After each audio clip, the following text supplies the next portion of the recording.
Very good morning students. चलो आज का जो टॉपिक है वो है चैप्टर का स्टार्टिंग पॉइंट। ठीक है, चैप्टर का नाम क्या है? States of matter.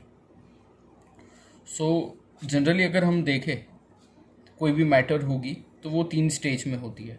Either it is in the solid form, either it is in a liquid form, और either it is in the gas form.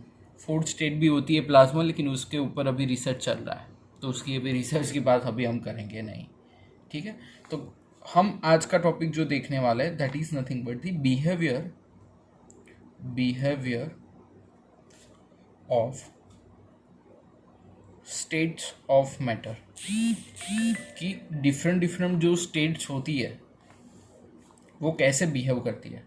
जैसे स्टार्टिंग करते हैं सॉलिड स्टेट से। इससे स्टार्ट करते हैं, let's take a solid state. Solid state में अगर हम देखें तो ये फर्स्ट चीज़ हमको ये पता होती है कि सॉलिड यानी उसके अंदर जो मोलिक्यूल होते हैं एक दूसरे के साथ जकड़ के होते हैं, बाजू में स्पेसिंग होती नहीं, बाजू बाजू में ही होते हैं, है ना। तो पहला चीज़ तो ये होता है सॉलिड में कि इंटर मोलिकुलर स्पेस जो है that is very negligible. Intermolecular space जो है वो क्या है? निग्लिजिबल है। सेकंड अगर हम देखें तो second is nothing but the intermolecular force. Intermolecular force जिसको बोला जाता है IMF। क्या बोला जाता है? IMF। और इसको बोला जाएगा IMS। ठीक है, इंटरमोलिकुलर स्पेस और इंटरमोलिकुलर फोर्स। तो इंटरमोलिकुलर फोर्स यानी एक दूसरे का जो फोर्स होता है। सॉलिड में पार्टिकल्स हार्ड होते हैं तो इंटरमोलिकुलर फोर्स भी क्या होगा? मैक्सिमम होता है। ठीक है, और हमको पता है कि सॉलिड सब्सटेंस होते हैं जनरली वो सॉलिड सब्सटेंस क्या होते हैं? They are very rigid in nature. कैसे होते हैं वो? रिजिड होते हैं नेचर वाइज।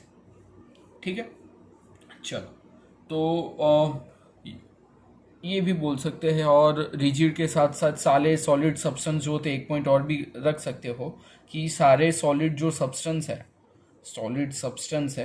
वो सॉलिड सब्सटेंस के you can say boiling point जो है एंड मेल्टिंग पॉइंट, क्योंकि हार्ड है तो बॉइलिंग पॉइंट और मेल्टिंग पॉइंट क्या होता है? It's very high. तो ये भी आप लिख सकते हो कि सॉलिड स्टेट के you can say boiling point और मेल्टिंग पॉइंट है वो एकदम हाई होते हैं। ठीक है, अब नेक्स्ट जाते हैं लिक्विड स्टेट। कौन सी स्टेट पे जाते हैं? Liquid state. पहले देखा सॉलिड स्टेट, अब जाते हैं लिक्विड स्टेट। लिक्विड स्टेट में क्या होगा? लिक्विड स्टेट यानी हमको पता है, ये छोटे स्टैंडर्ड में आ चुका है ना। Okay, so this is nothing but the liquid state.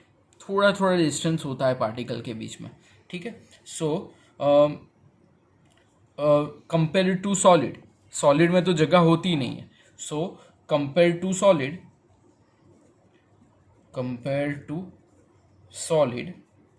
Intermolecular जो स्पेस है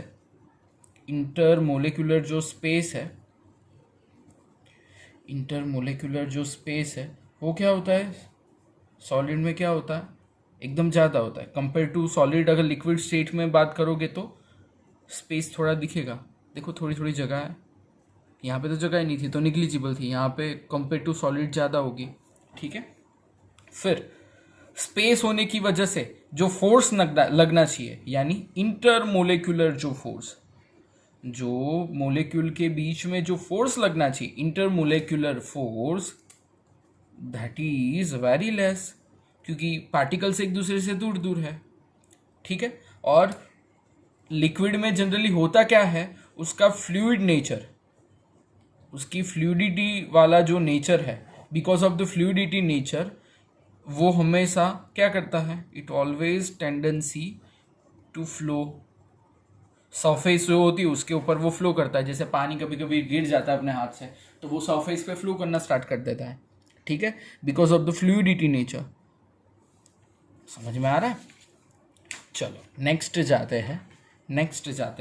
पहले देखी सॉलिड स्टेट, नेक्स्ट हमने देखी कौन सी, लिक्विड स्टेट। थर्ड अब आएगा गैसियस स्टेट। कौन सा आएगा? Gaseous state. चलो let's see gaseous state. Gaseous state में क्या होता है? गैसियस स्टेट में क्या होता है? पार्टिकल ऑलरेडी दूर दूर होता है भाई, पार्टिकल ऑलरेडी दूर है, नज़दीक है ही नहीं कोई, दूर दूर दूर है सब, ठीक है। सो गैसियस स्टेट में इंटरमोलेक्यूलर जो स्पेस है, इंटरमोलेक्यूलर जो स्पेस है दैट इज मैक्सिमम। क्या होता है? सबसे ज़्यादा होता है। गैसेस में इंटरमोलेक्यूलर जो स्पेस होते हैं वो होता है मैक्सिमम। नेक्स्ट, अब पार्टिकल बहुत दूर दूर है तो उसका फोर्स तो लगेगा नहीं, सो इंटरमोलेक्यूलर फोर्स इज वेरी मिनिमम। अब दूर दूर है तो कहाँ फोर्स लगने वाला है भाई? दूर दूर है, पार्टिकल से एकदम दूर दूर है, कहाँ पे फोर्स लगने वाला है? ठीक है, सो उसका ये रहता है। फिर गैस का एक नेचर है, गैस आर कंप्रेसिबल। गैस को आप कंप्रेस कर सकते हो।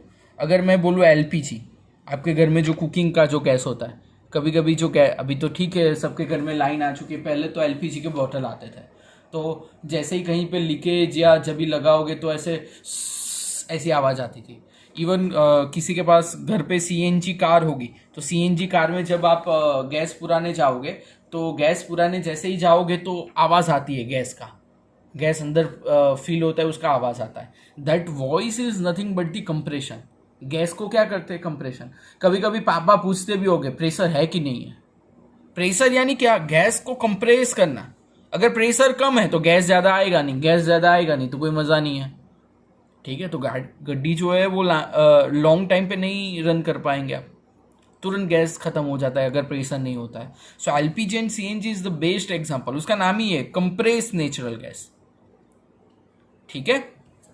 तो हमने 3 स्टेट की बात की, कौन सी? Solid state, liquid state and gaseous state. अब एक वाटर ही ऐसा है जो तीनों स्टेट में एग्जिस्ट करता है। कौन ऐसा है जो तीनों के तीनों स्टेज में एग्जिस्ट करता है? That is nothing but the water. Water जो है वो it exist in all three state. जो वाटर ही ऐसा है जो सारी स्टेट में एग्जिस्ट करता है, ऑल 3 स्टेट, ठीक है। जैसे मैं बात करूं हमारे पास आइस है। क्या है हमारे पास? आइस। तो आइस के हिसाब से देखें तो आइस वाटर का कैसा फॉर्म है? सॉलिड फॉर्म है। अब आइस को आप टेम्परेचर दोगे तो होगा क्या? लिक्विड। और लिक्विड को आप वापस टेम्परेचर दोगे तो होगा क्या? वेपर।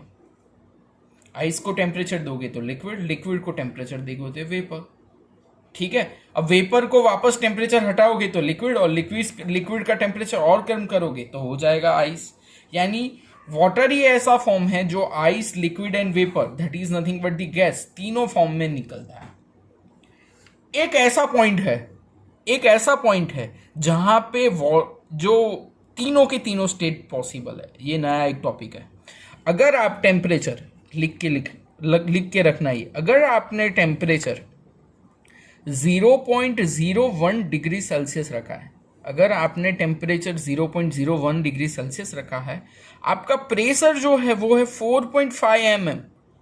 प्रेशर कितना होना चाहिए? 4.5 mm। अगर आपका प्रेशर 4.5 mm प्रेशर है, टेम्परेचर 0.01 डिग्री सेल्सियस है, तो आपको आइस, लिक्विड और वेपर तीनों मिलेंगे। क्यों? अगर आपके फ्रीजर में आप खोलोगे तो थोड़ा थोड़ा सा धुआं निकलता होगा। लिक्विड यानी क्या? आइस नहीं, थोड़ा सा लिक्विड फॉर्म जैसा, और लिक्विड के साथ साथ वेपर जो मैंने बोला। यानी ये एक टेम्परेचर ऐसा है जहां पे तीनों की तीनों स्टेट ये प्रेशर पे एग्जिस्ट करती है, that's why it's called as a triple point of water. क्या बोला जाता है? Triple point of water. तीनों की तीनों स्टेट एग्जिस्ट करते हैं, ठीक है, that's why is called as a triple point of the water. Okay, अब डिस्कस करते हैं इंटरमोलिकुलर फोर्स की, ठीक है। जो इंटरमोलिकुलर फोर्स की हम कभी से बात कर रहे हैं, तो वो इंटरमोलिकुलर फोर्स है क्या, ठीक है। So let's talk about the IMF, intermolecular force. Intermolecular force, intermolecular force के रिलेटेड अगर हम बात करें, इंटरमोलिकुलर फोर्स के रिलेटेड अगर हम बात करें, तो तीन टाइप के, जनरली थ्री टाइप्स के इंटरमोलिकुलर फोर्स होते हैं। First is dispersion forces. कौन सा होता है? Dispersion forces. Second force is nothing but the, जी डिस्पर्जन फोर्स को लंडन फोर्स भी बोलते हैं। कौन सा फोर्स बताते हैं? लंडन फोर्स, ठीक है। So first is dispersion force, और उसको मैंने बताया ऐसा क्या बुलाते हैं? लंडन फोर्स भी बोलते हैं। सेकेंड जो फोर्स होता है वो होता है डाइपोल फोर्स।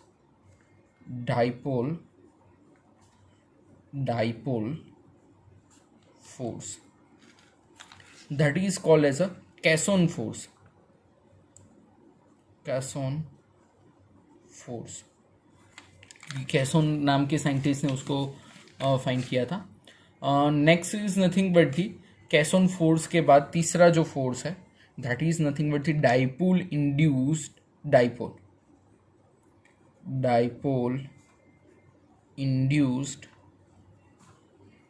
डाइपोल। तीन टाइप के फोर्सेस हैं। कितने टाइप के फोर्सेस है? तीन टाइप के फोर्सेस है,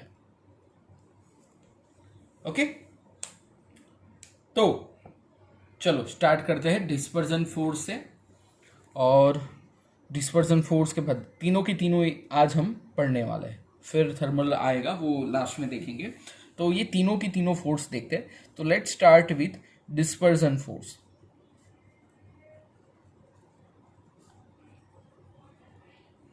that is nothing but the London force. चलो, लंडन फोर्स यानी क्या? लंडन फोर्स यानी क्या? एक तो पहला ये है कि लंदन नाम के साइंटिस्ट ने उसको फाइंड किया था, ठीक है। अब जो डिस्पर्जन फोर्स होता है वो जनरली क्या होता है? जो इलेक्ट्रॉन चार्ज का क्लाउड होता है। जैसे मैं बात करूं, आपकी बुक में दिया होगा कि ये ऐसा एक एटम है, ये एक दूसरा है, that is nothing but the A and B, ठीक है। इसको बोला जाता है symmetrical distribution of electric charge. Symmetrical distribution of electric charge cloud, ठीक है।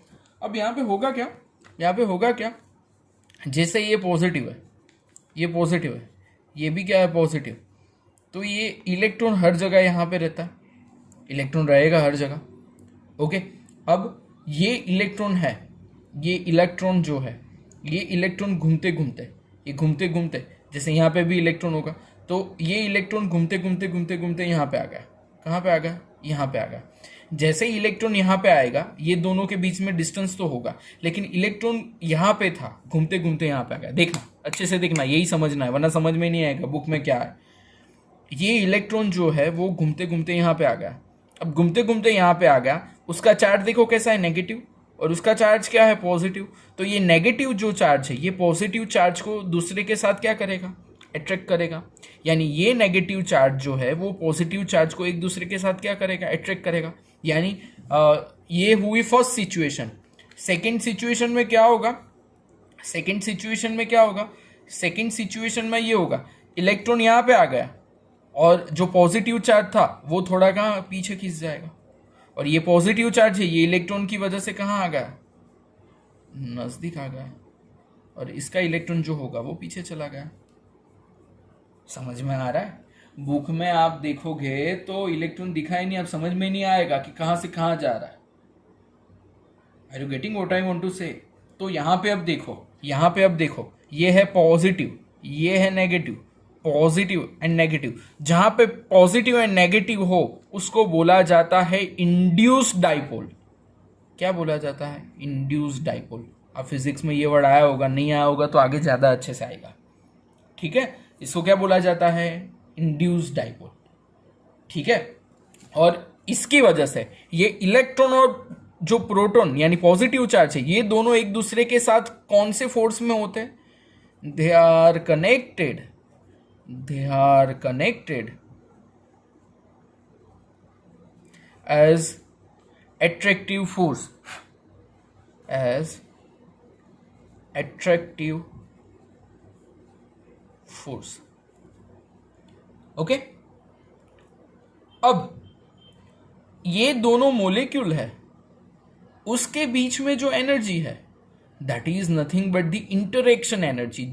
दोनों के साथ एक दूसरे के साथ इंटरेक्शन करना है ना, सो दो energy that is nothing but the interaction energy. The interaction energy, जो दोनों मोलिक्यूल के बीच में जो इंटरेक्शन एनर्जी है, is proportional to 1/r⁶। Interaction energy क्या है? 1/r⁶ है, जहां पे स्मॉल r का मतलब क्या है? That is nothing but the distance between two particles. Distance between two particles. Okay, अब यहां पे एक चीज हमको ये देखनी है, यहां पे एक चीज हमको ये देखनी है कि यहां पे जितना बड़ा साइज, जितना बड़ा साइज, साइज ऑफ मोलिक्यूल जितना ज्यादा, यानी क्या? साइज ऑफ मोलिक्यूल, जितना साइज मोलिक्यूल का ज्यादा, साइज ऑफ मोलिक्यूल जितना ज्यादा, उतना क्या ज्यादा होगा बताओ? साइज ऑफ मोलिक्यूल जितना ज्यादा उतना क्या होगा? जो डिफ्यूज, जो क्लाउड यहां पे बना था ना, जो क्लाउड डिफ्यूज हुआ था ना, पॉजिटिव इधर का नेगेटिव इधर का, जो डिफ्यूज हुआ चार्ज, तो वो क्लाउड डिफ्यूज जो है उतना ज्यादा होगा, यानी क्लाउड डिफ्यूजन इज मोर। यानी जितना साइज ज्यादा, जितना साइज ज्यादा उतना क्लाउड डिफ्यूजन ज्यादा। सबसे बड़ी बात, ठीक है। लास्ट चीज इसके बारे में कि नंबर ऑफ इलेक्ट्रॉन्स यहां पे एक ही मैंने दिखाया, जितने इलेक्ट्रॉन्स बढ़ेंगे उतना forces of attraction will high. So the number of electrons, the number of electrons जितने क्या हुए, नंबर ऑफ इलेक्ट्रॉन्स जितने ज्यादा उतने forces of attraction, forces of attraction is more. So electrons जितने ज्यादा होंगे उतना फोर्सेस ऑफ अट्रैक्शन ज्यादा होगा। ठीक है, तो this is nothing but the dispersion force, हमने फर्स्ट में देखा। अब नेक्स्ट जो जाते हैं वो जाते हैं dipole dipole force. Let's go on to the next topic. ये खत्म हो गया अपना डिस्पर्जन फोर्स, अब जाते हैं डाइपोल डाइपोल फोर्स। ठीक है, so second topic is nothing but the dipole dipole force. ठीक है, अब डाइपोल डाइपोल फोर्स के रिलेटेड अगर हम बात करें, डाइपोल डाइपोल फोर्स, तो क्या होगा? पहले लिखते हैं अपन B dipole dipole forces, that is nothing but the Casson forces.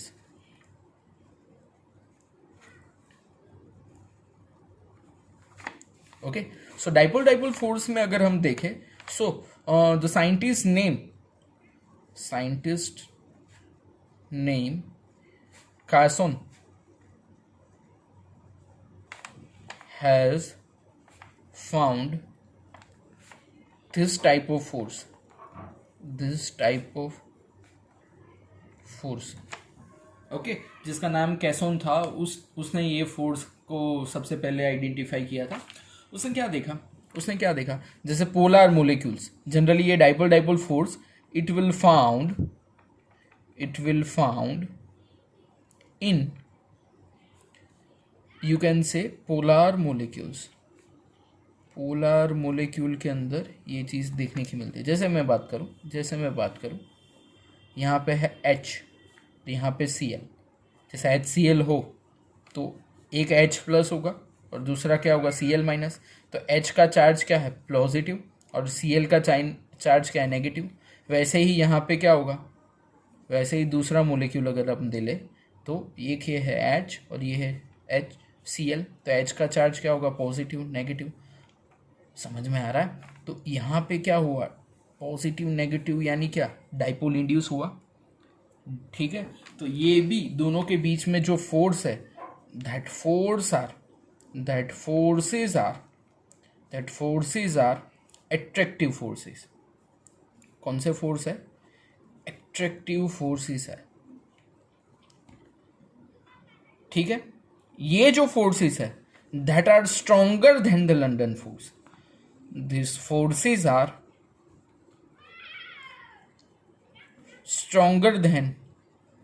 stronger than London force. Okay, जब स्टेशनरी यानी दोनों के बीच में अट्रैक्शन ना हो, सिर्फ स्टेशनरी मोड पे हो, अपनी जगह पे हो, हिले नहीं, उसको बोलेंगे स्टेशनरी मोलिक्यूल। जब स्टेशनरी पोजीशन हो किसकी मोलिक्यूल्स की। सो मोलिक्यूल्स की जब स्टेशनरी पोजीशन हो, तब स्टेशनरी पोजीशन में वो जो अट्रैक्शन फोर्स जो है वो प्रोपोर्शनल करता है 1/r³। r³ यानी क्या, दो के बीच में डिस्टेंस। ठीक है, और जब मूविंग यानी फोर्सेस लग रहे हो, अट्रैक्शन हो, रिपल्सन हो, तब की बात है, that is the moving molecules की अगर हम बात करें तो मूविंग मोलिक्यूल्स का जो प्रोपोर्शनलिटी है वो है 1/r⁶। ठीक है, यानी stationary position of molecules 1/r³ and moving molecules का जो है वो है 1/r⁶। तो these are nothing but the dipole forces, that is also called as a Casson force. Okay, चलो नेक्स्ट जाते हैं। नेक्स्ट जो है वो है डाइपोल इंड्यूस फोर्स। कौन सा आएगा, dipole induce force, that is nothing but the C, dipole induced dipole. मैं समझाता हूं कैसे होता है। इसमें क्या होता है कि डाइपोल इंड्यूस्ड डाइपोल में क्या होता है, जैसे मैं ले लूं वन इज पोलर मोलिक्यूल, एक कैसा है पोलर मोलिक्यूल है, एंड अनदर इज, एंड जो अनदर जो मोलिक्यूल है, and another molecule is non polar. यानी एक मोलिक्यूल जो है वो पोलर है और दूसरा नॉन पोलर है। पोलर यानी क्या, दोनों का चार्ज हो, जैसे ए और बी है तो ए और बी है तो plus delta and minus delta, और दूसरा जो है that is nothing but the non polar होने की वजह से क्या होगा, उसका कुछ चार्ज नहीं होगा। So this is nothing but the non polar. एक बाजू है पोलर, दूसरी बाजू है नॉन पोलर, एक बाजू है पोलर, दूसरी बाजू है नॉन पोलर। तो अब क्या होगा, इसका एट्रैक्शन अगर इसके पास लगेगा, इसके एट्रैक्शन जब इसके पास लगेगा, तब जो एनर्जी जनरेट होगी, तो ये जो पोलर सब्सटेंस है ये नॉन पोलर को धीरे धीरे क्या करने की ट्राई करेगा, पोलर करने के लिए ट्राई करेगा। ठीक है, तो इसके अंदर जो एनर्जी जनरेट होगी, the energy generate is proportional to 1/r⁶। धीरे धीरे ये भी इसको इंड्यूस करने की ट्राई करेगा, तो इसके अंदर भी फोर्सेस जो होता है that is nothing but the attractive forces. That is the attraction forces, you can say attractive forces also, क्योंकि इसका एट्रैक्शन धीरे धीरे इसके साथ लगेगा, ठीक है। ये जो फोर्सेस है, ठीक है, उसको डेबे करके साइंटिस्ट ने फाइंड किया था। So it is called as Debye नाम का एक ब्रिटिश साइंटिस्ट था, इसने फाइंड किया था, और इसको इंडक्टिव इफेक्ट भी बोला गया था। उस टाइम उसको इंडक्टिव इफेक्ट से भी जाना गया था, ठीक है। So this is nothing but dipole dipole induce force, जहाँ पे क्या होता है कि पहले कोई चार्ज नहीं होता, पहले कुछ नहीं, पर धीरे धीरे ये चार्ज होने की वजह से ये क्या हो जाएगा, जो ए और बी था वो तो प्लस डेल्टा और माइनस डेल्टा था, ये ए बी ऐसा था, अब इसके अंदर चार्ज डेवलप हो जाएगा, तो at end of the day यहाँ पे भी प्लस डेल्टा और माइनस डेल्टा आ जाएगा, यानी यहाँ पे इंड्यूस्ड डाइपोल होगी, induced dipole will happen. Okay, so this is called as a dipole induced forces. Okay, चलो अब हमको देखना है that is nothing but the thermal energy in gases. Last topic ही है thermal energy in solid, liquid and gas gas, यानी thermal energy in तीनों के रिलेटेड अगर हम बात करें तो पहले ले लेते हैं गैसेस के बारे में। किसके बारे में लेते हैं? गैसेस। तो गैसेस में अगर ले तो गैसेस में होता क्या है, जो थर्मल एनर्जी है, दैट थर्मल एनर्जी जो है गैसेस के अंदर, थर्मल एनर्जी जो है वो ज़्यादा होगी। किससे? इंटरमोलेक्यूलर फोर्सेस ऑफ एट्रैक्शन।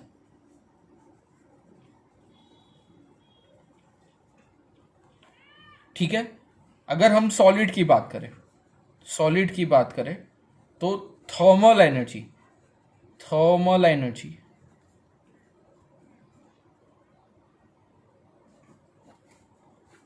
जो थर्मल एनर्जी है वो लेस देन इंटरमोलेक्यूलर फोर्सेस होगी।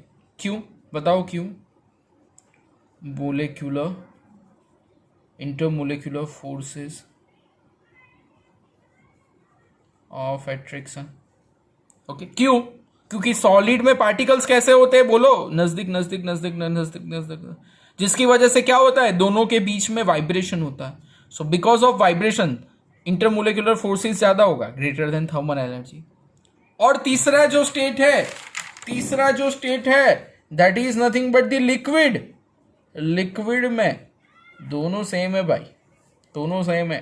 Thermal energy is equal to intermolecular force. यहां पे कोई चेंज नहीं है, ठीक है, यानी लिक्विड में कोई चेंज नहीं है। ठीक है, so this is the you can say one type of chart. आपके बुक में चार्ट के हिसाब से बोला है, सिर्फ आप ये याद रखोगे तो भी चलेगा। ठीक है, so these are the topics. अब चैप्टर का एक टॉपिक जो बाकी है इंपॉर्टेंट, वो मैं नेक्स्ट टाइम आपको कवर कर दूंगा। आज का टॉपिक बहुत इंटरेस्टिंग है, तो आपको अच्छे से समझ में आया होगा ऐसा मुझे लग रहा है। अगर आपको मेरा वीडियो अच्छा लगा हो तो प्लीज़ लाइक करना यूट्यूब पे, और कुछ आपको कमेंट करने लायक हो, आपको कैसा लगा हो, वो रिव्यू भी आप कर सकते हो। ठीक है, थैंक यू गाइस।